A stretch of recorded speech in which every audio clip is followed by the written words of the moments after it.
नमस्कार दोस्तों, स्वागत है आपका आपके पसंदीदा चैनल नॉलेज विशेष पर। गाइज आज की जो हमारी ये टेस्ट सीरीज है वो टेस्ट सीरीज नंबर 15 है। आपको पता है हमने एक प्रतियोगिता रखी है, उसमें डेली आपसे सुबह जो हमारी ये जो वीडियो आ रही है, जो दिन में हमारी पहली वीडियो जो आती है वो सुबह 9 बजे जो है आती है। सुबह 9 बजे की हमारी जो वीडियो है उसमें आपसे एक प्रश्न पूछा जाता है, उस प्रश्न का जवाब आपको कमेंट बॉक्स में देना होता है। आप उस प्रश्न का बिल्कुल सही जवाब जो कमेंट बॉक्स में देते हो तो आप नगद प्राइज जीतने के जो है हकदार बन सकते हो। तो इस टेस्ट सीरीज में आपसे एक प्रश्न पूछा जाएगा, उसका जवाब आपको कमेंट बॉक्स में देना है, जिससे कि आप प्राइज जीतने के हकदार बन सको। कल भी गाइज हमने एक प्रश्न पूछा था, लेकिन उसका जवाब जो है कोई नहीं दे पाया। तो इसलिए गाइज जो भी प्रतियोगिता आपसे आज पूछी जा रही है उसका रिजल्ट जो है वो कल डिक्लेयर होगा। तो आप जितना जल्दी से जल्दी हो सके प्रश्नों का जवाब देने की कोशिश कीजिए और डेली आप विनर बन सकते हो। तो गाइज आज की जो हमारी टेस्ट सीरीज 15 है, इससे पहले हम 14 टेस्ट सीरीज अपलोड कर चुके हैं। यदि आपने अभी तक उनको नहीं देखा है तो वीडियो के डिस्क्रिप्शन बॉक्स में प्लेलिस्ट का लिंक दिया हुआ है, आप उस पर क्लिक करके सारे के सारे वीडियोस एक साथ देख सकते हो। तो चलिए गाइज करते हैं आज का वीडियो स्टार्ट। वीडियो स्टार्ट करें उससे पहले आप लोगों से एक रिक्वेस्ट करेंगे, यदि आप हमारे चैनल पर नए हो चैनल को सब्सक्राइब कर लीजिए, बेल आइकन को प्रेस कर लीजिए, ताकि जब भी वीडियो डाली है उसकी अपडेट आप तक पहुंचती रहे। तो चलिए देखते हैं गाइज हमारा पहला क्वेश्चन। विश्व का सबसे पहला पेट्रोलियम कुआं कर्नल ड्रेक द्वारा पेंसिल्वेनिया संयुक्त राज्य अमेरिका के टाइटस विले नामक स्थान पर कब खोदा गया था? याद रखना, ये विश्व का सबसे पहला पेट्रोलियम कुएं की बात कर रहा है। तो विश्व का जो सबसे पहला पेट्रोलियम कुआं था वो सबसे पहले तो गाइस आप याद रखना कि संयुक्त राज्य अमेरिका के टाइल्स विले नामक स्थान पर खोदा गया था। और ये कब खोदा गया था? 1859 में खोदा गया था। तो इस प्रकार गाइस इसका विकल्प हमारा डी सही हो जाएगा। चलिए देखते हैं अगला क्वेश्चन। अगला क्वेश्चन है हमारा, किस चुंबक को गर्म करने से उसके चुंबकत्व पर क्या असर पड़ता है? Very very most important question है। यदि हम किसी चुंबक को गर्म करें तो उसके चुंबकत्व पर क्या प्रभाव पड़ता है गाइस? उसका चुंबकत्व नष्ट होने लगता है, उसका चुंबकत्व जो है वो नष्ट हो जाता है यदि हम किसी चुंबक को गर्म करें। तो इस प्रकार इसका विकल्प हमारा सी सही हो जाएगा। एग्जाम के पॉइंट ऑफ व्यू से जितने भी मोस्ट इंपोर्टेंट क्वेश्चन होते हैं वो हम लेकर आते हैं गाइज, और इस वीडियो में आपको एक प्रतियोगिता भी मिलेगी, उसका जवाब देकर आप नगद प्राइज जो है जीत सकते हो। देखते हैं अगला क्वेश्चन। निम्नलिखित में से कौन सा बायोगैस में उपस्थित नहीं होता है? तो इनमें से बात करें बायोगैस में उपस्थित नहीं होता है, क्लोरीन जो है वो बायोगैस में उपस्थित नहीं होता है। कौन सा? क्लोरीन जो है वो बायोगैस में उपस्थित नहीं होती है। तो इस प्रकार इसका विकल्प हमारा सी सही हो जाएगा। चलिए देखते हैं अगला क्वेश्चन। अगला क्वेश्चन है हमारा, पंथ निरपेक्ष शब्द भारत के संविधान में किस संशोधन अधिनियम द्वारा अंतः स्थापित किया गया? वेरी वेरी मोस्ट इंपोर्टेंट इसको कहें तो ये गलत नहीं होगा गाइस, कई बार एग्जाम में रिपीट हुआ है। तो जो पंथ निरपेक्ष शब्द है वो भारत के संविधान में 42वां जो संविधान संशोधन हुआ था उसके द्वारा अंतः स्थापित किया गया है। पंथ निरपेक्ष शब्द भारतीय संविधान का जो 42वां संविधान संशोधन हुआ था उसके द्वारा स्थापित किया गया है। तो इस प्रकार इसका विकल्प हमारा सी सही हो जाएगा। चलिए देखते हैं अगला क्वेश्चन। अगला क्वेश्चन है हमारा, आँख के किस भाग पर वस्तु का प्रतिबिंब बनता है? Very very most important question है। तो आँख की गाइस किस भाग पर बनता है? दृष्टि पटल पर वस्तु का प्रतिबिंब बनता है। आँख के दृष्टि पटल पर जो है वो वस्तु का प्रतिबिंब बनता है। तो इस प्रकार इसका विकल्प हमारा डी सही हो जाएगा। गाइज जितने भी एग्जाम के पॉइंट ऑफ व्यू जो मोस्ट इंपोर्टेंट क्वेश्चन होते हैं वो हम आप लोगों के लिए कराते हैं। बस गाइज आप लोगों से रिक्वेस्ट केवल एक करते हैं, आप जितना ज़्यादा से ज़्यादा हो सके इस वीडियो को सोशल मीडिया प्लेटफॉर्म पर शेयर जरूर कीजिए, ताकि जब भी कोई भी वीडियो हमारा भाई जो है कोई भी एक कॉम्पिटिटिव एग्जाम की तैयारी कर रहे हैं तो उन तक भी ये वीडियो पहुँच सके और हमारी और उनकी दोनों की मदद जो है हो सके। चलिए देखते हैं अगला क्वेश्चन गाइज। अगला क्वेश्चन है हमारा, निम्नलिखित में से कौन सा भारत का एक केंद्रीय बैंक है? तो भाई जी तो आप जानते ही होंगे कि भारत का जो केंद्रीय बैंक है वो रिजर्व बैंक ऑफ इंडिया है, RBI. Reserve bank of India जो है वो भारत का केंद्रीय बैंक है। तो इस प्रकार इसका विकल्प हमारा डी सही हो जाएगा। चलिए देखते हैं अगला क्वेश्चन। अगला क्वेश्चन है हमारा, कास्टिक सोडे का रासायनिक नाम क्या है? Very very most important question, अगर हम इसको कहें गाइस तो गलत नहीं होगा। तो जो कास्टिक सोडे का जो रासायनिक नाम होता है वो होता है सोडियम हाइड्रोक्साइड। क्या होता है? सोडियम हाइड्रोक्साइड कास्टिक सोडे का जो है रासायनिक नाम है। तो इस प्रकार इसका विकल्प हमारा डी सही हो जाएगा। चलिए देखते हैं अगला क्वेश्चन। अगला क्वेश्चन है हमारा, किस क्रिया द्वारा पौधे सूर्य के प्रकाश में क्लोरोफिल की मदद से भोजन तैयार करते हैं? तो कौन सी क्रिया होती है? वो जो पौधे सूर्य के प्रकाश में क्लोरोफिल की मदद से भोजन तैयार कर लेते हैं, प्रकाश संश्लेषण की प्रक्रिया द्वारा। प्रकाश संश्लेषण की प्रक्रिया द्वारा ही पौधे जो हैं वो सूर्य के प्रकाश में क्लोरोफिल की मदद से भोजन तैयार कर लेते हैं अपने लिए। तो इस प्रकार इसका विकल्प हमारा ए सही हो जाएगा। चलिए देखते हैं अगला क्वेश्चन। अगला क्वेश्चन हमारा, मानव शरीर में यूरिया की अधिकतम मात्रा किस में पाई जाती है? तो जो मानव शरीर के अंदर यूरिया की जो अधिकतम मात्रा है वो मूत्र के अंदर पाई जाती है। पेशाब के अंदर जो है मानव शरीर में यूरिया की अधिकतम मात्रा पाई जाती है। तो इस प्रकार इसका विकल्प हमारा सी सही हो जाएगा। गाइस आप इन क्वेश्चंस को सारे को नोट्स करते चलिए। ये जितने भी very very most important question होते हैं हम आप लोगों के लिए लेकर आते हैं। चलिए देखते हैं अगला क्वेश्चन। स्वप्न वासवदत्ता के लेखक कौन हैं? तो जो स्वप्न वासवदत्ता है इसके लेखक हैं गाइस भास। कौन है? भास जो हैं वो इसके लेखक हैं। तो इस प्रकार इसका विकल्प हमारा बी सही हो जाएगा। चलिए देखते हैं अगला क्वेश्चन।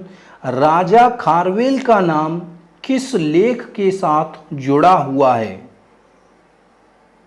तो राजा खारवेल का नाम जो है वो हाथी गुम्फा लेख के साथ जुड़ा हुआ है। जो आपने थंबनेल पर जो पिक्चर देखी होगी वो हाथी गुम्फा लेख की लगी हुई है। तो राजा खारवेल का जो नाम जुड़ा हुआ है वो किसके साथ जुड़ा हुआ है? हाथी गुम्फा लेख के साथ जुड़ा हुआ है। तो इस प्रकार इसका विकल्प हमारा सी सही हो जाएगा। चलिए देखते हैं अगला क्वेश्चन।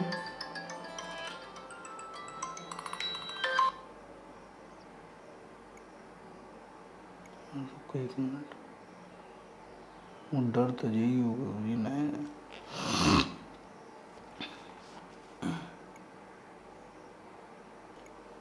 तो गाइस अगला क्वेश्चन है हमारा, खजुराहो मंदिर स्थापत्य के निर्माण में सहयोगी कौन थे? तो खजुराहो मंदिर स्थापत्य के निर्माण में जो लोग सहयोगी थे वो कौन थे? चंदेल शासक थे। कौन थे? चंदेल शासक जो है वो खजुराहो मंदिर स्थापत्य के निर्माण में सहयोगी थे। कौन थे? चंदेल शासक थे। सॉरी गाइस, खजुराहो मंदिर स्थापत्य के निर्माण में चंदेल शासक जो थे वो इसके सहयोगी थे। तो इस प्रकार इसका विकल्प हमारा ए सही हो जाएगा। चलिए देखते हैं अगला क्वेश्चन। अगला क्वेश्चन है हमारा, विजयनगर के राजा कृष्णदेव राय ने गोलकुंडा का युद्ध किस राजा के साथ लड़ा था? तो जो विजयनगर के राजा थे कृष्णदेव राय, उन्होंने जो गोलकुंडा का युद्ध लड़ा था वो कुली कुतुब शाह के साथ लड़ा था। किसके साथ? कुली कुतुब शाह के साथ विजयनगर के राजा कृष्णदेव राय का युद्ध जो है हुआ था। तो इस प्रकार इसका विकल्प हमारा ए सही हो जाएगा। यहाँ गाइस कुछ सूचियाँ दी हुई हैं और इनको आपको सुमेलित करके बताना है कि इनमें से कौन सी सूची किससे मिलती है। तो गाइस इसमें बात करें भारतीय रिजर्व बैंक की, तो भारतीय रिजर्व बैंक जो है वो 1935 से कार्यरत है। कब से? भारतीय रिजर्व बैंक 1935 से कार्यरत है। भारतीय आयात निर्यात बैंक जो है वो 1982 से कार्यरत है। भारतीय आयात निर्यात बैंक से 1982 से कार्यरत है। और जो भारतीय स्टेट बैंक है वो गाइज 1955 से कार्यरत हैं, और जो राष्ट्रीय आवास बैंक है वो 1988 से कार्यरत है। तो गाइज इनके ऑप्शन जो हैं वो हो जाते हैं, भारतीय रिजर्व बैंक 1935 से कार्यरत है, भारतीय आयात निर्यात बैंक 1982 से कार्यरत है, भारतीय स्टेट बैंक 1955 से कार्यरत है, और राष्ट्रीय आवास बैंक 1988 से कार्यरत है। तो इसके ऑप्शन जो हो जाएंगे 4, 1, 2, 3। तो इसका मतलब इसका विकल्प हमारा डी सही हो जाएगा। तो इन चारों को आप जरूर नोट कर रखिएगा। तो इस प्रकार इसका विकल्प हमारा डी सही हो जाएगा। चलिए देखते हैं अगला क्वेश्चन। अगला क्वेश्चन है हमारा, रानी पद्मिनी का नाम अलाउद्दीन खिलजी की चित्तौड़ विजय से जोड़ा जाता है, उनके पति का नाम क्या था? तो रानी पद्मिनी जो थी उनके पति का जो नाम था वो था गाइज राणा रतन सिंह। क्या? राणा रतन सिंह की पत्नी थी रानी पद्मिनी, और चित्तौड़ विजय से जो इनका नाम जोड़ा जाता है। तो इस प्रकार इसका विकल्प हमारा सी सही हो जाएगा। चलिए देखते हैं अगला क्वेश्चन। वर्ष 1921 का मोपला आंदोलन किस आंदोलन की शाखा थी? तो वर्ष 1921 का जो मोपला आंदोलन हुआ था वो गाइस शाखा थी असहयोग आंदोलन की एक शाखा थी। किसकी? असहयोग आंदोलन की जो एक शाखा थी। तो इस प्रकार इसका विकल्प हमारा सी सही हो जाएगा। चलिए देखते हैं अगले क्वेश्चन को। रिजर्व बैंक ऑफ इंडिया निम्नलिखित में से किसके बदले में मुद्रा निर्गमन करता है? तो रिजर्व बैंक ऑफ इंडिया जो है वो स्वर्ण के बदले में, विदेशी प्रतिभूति के बदले में और भारत सरकार की प्रतिभूति, यानी तीनों के ही बदले में मुद्रा का निर्गमन करता है। तो इस प्रकार इसका विकल्प जो हो जाएगा वो हो जाएगा हमारा डी सही।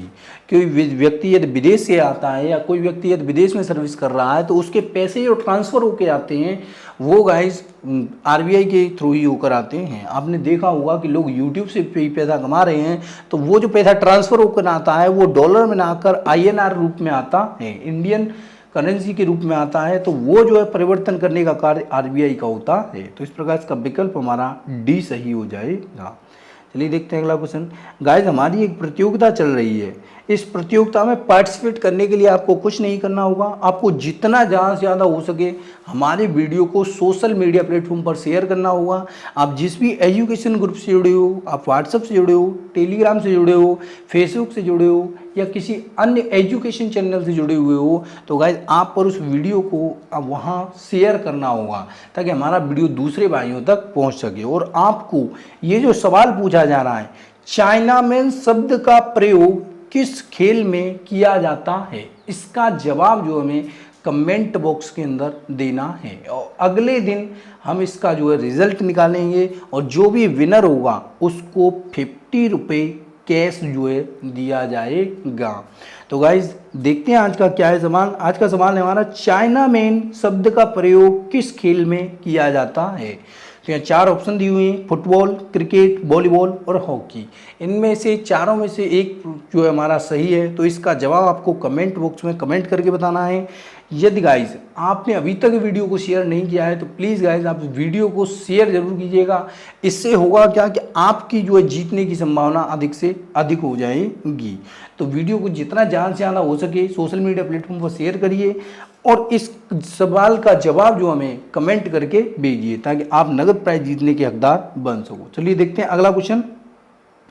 अगला क्वेश्चन है हमारा very very most important question है, भगत सिंह, राजगुरु तथा सुखदेव को फांसी किस मार्च को दी गई थी? तो भगत सिंह, राजगुरु तथा सुखदेव को जो फांसी दी गई थी वो मार्च 1931 ईस्वी में दी गई थी। भगत सिंह, राजगुरु तथा सुखदेव को फांसी कब दी गई थी? मार्च 1931 ईस्वी में जो है दी गई थी। तो इस प्रकार इसका विकल्प हमारा सी सही हो जाएगा। देख लिए अगला क्वेश्चन। लंदन में जनरल डायर को गोली किसने मारी थी? तो लंदन के अंदर जो जनरल डायर को गोली मारी थी वो मारी थी गाइज ऊधम सिंह ने। किसने? ऊधम सिंह ने लंदन में जनरल डायर को गोली मारी थी। कारण क्या था इसका गाइस? कारण था इसका कि इनके माता पिता जो हैं वो जलियांवाला बाग हत्याकांड के अंदर मारे गए थे।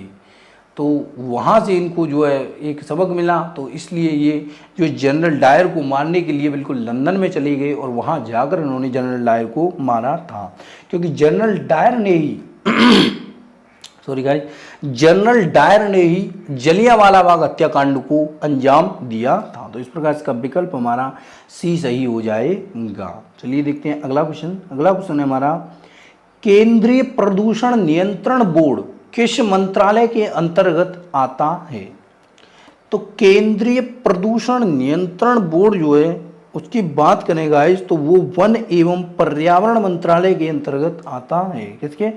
वन एवं पर्यावरण मंत्रालय के अंतर्गत आता है। तो इस प्रकार इसका विकल्प हमारा सी सही हो जाएगा। गाइस आपको फिर से बता दें कि प्रतियोगिता में आप पार्टिसिपेट जरूर से जरूर कीजिए, जितना ज़्यादा से ज़्यादा हो सके आप हमारे पास से प्राइज़ लेकर जाइए। और गाइस करना आपको केवल एक ही काम है, इस वीडियो को जितना ज़्यादा से ज़्यादा हो सके सोशल मीडिया प्लेटफॉर्म पर शेयर करना है, और जब सवाल का जवाब जो हमें कमेंट बॉक्स में देना है, जिससे कि आप बहुत सारे प्राइज जो है जीत सकते हो। चलिए देखते हैं अगला क्वेश्चन। स्वराज पार्टी का गठन किसकी असफलता के बाद हुआ था? तो जो स्वराज पार्टी का गठन हुआ था वो असहयोग आंदोलन की असफलता के पश्चात हुआ था। असहयोग आंदोलन की असफलता के बाद जो है स्वराज पार्टी का गठन हुआ था। तो इस प्रकार इसका विकल्प हमारा ए सही हो जाएगा। चलिए देखते हैं अगला क्वेश्चन। अगला क्वेश्चन हमारा, आईएनए की स्थापना कहाँ हुई? तो जो आईएनए की स्थापना थी वो सिंगापुर में हुई थी। आईएनए की स्थापना कहाँ हुई थी? सिंगापुर में ही जो है हुई थी। तो इस प्रकार इसका विकल्प हमारा सी सही हो जाएगा। देखते हैं अगला क्वेश्चन। अखिल भारतीय खिलाफत सम्मेलन जो कि वर्ष 1919 ईस्वी में हुआ था, उसका अध्यक्ष किसे चुना गया था? तो अखिल भारतीय खिलाफत सम्मेलन जो कि वर्ष 1919 ईस्वी में हुआ था, उसके अध्यक्ष बने थे महात्मा गांधी। अखिल भारतीय खिलाफत सम्मेलन जो कि वर्ष 1919 में हुआ था, उसके अध्यक्ष कौन थे? महात्मा गांधी थे। तो इस प्रकार इसका विकल्प हमारा ए सही हो जाएगा। देखते हैं अगला क्वेश्चन। अगला क्वेश्चन है हमारा, वर्ष 1908 में बाल गंगाधर तिलक को कितने वर्षों की जेल हुई थी? तो वर्ष 1908 में बाल गंगाधर तिलक को 6 वर्ष के लिए जेल हुई थी। कितने वर्ष के लिए? 6 वर्ष के लिए जो है जेल हुई थी। तो इस प्रकार इसका विकल्प हमारा बी सही हो जाएगा। देखते हैं अगला क्वेश्चन। 1857 ईस्वी के विद्रोह का बिहार में 15 जुलाई 1857 से 20 जनवरी 1958 तक केंद्र कहाँ था? तो जो 1857 ईस्वी का जो विद्रोह हुआ था उसमें जो बिहार का केंद्र बना था वो बना था जगदीशपुर। कौन सा था? जगदीशपुर जो है 1857 ईस्वी के बिहार का केंद्र बना था। तो इस प्रकार इसका विकल्प हमारा डी सही हो जाएगा। तो गाइस आज का वीडियो हम यहीं पर समाप्त करते हैं, और आप लोगों को एक बार फिर से बता देना चाहते हैं कि आप जितना ज़्यादा से ज़्यादा हो सके इस वीडियो को सोशल मीडिया प्लेटफॉर्म पर प्लीज़ शेयर ज़रूर कीजिएगा गाइस, ताकि हमारी और आपकी दोनों की मदद हो सके, ताकि हमारा वीडियो भी दूसरे भाइयों तक पहुंच सके और आपकी मदद से दूसरे भाई जो हैं वो इस वीडियो को देख सके। तो गाइस आप प्रतियोगिता में जो पार्टिसिपेट कर रहे हो तो उसका जवाब आपको कमेंट बॉक्स में ज़रूर देना है। जरूर जितना ज़्यादा से ज़्यादा हो सके आप सही जवाब देने की कोशिश कीजिएगा। तो चलिए गाइस आज का वीडियो यहीं पर समाप्त करते हैं। धन्यवाद गाइस।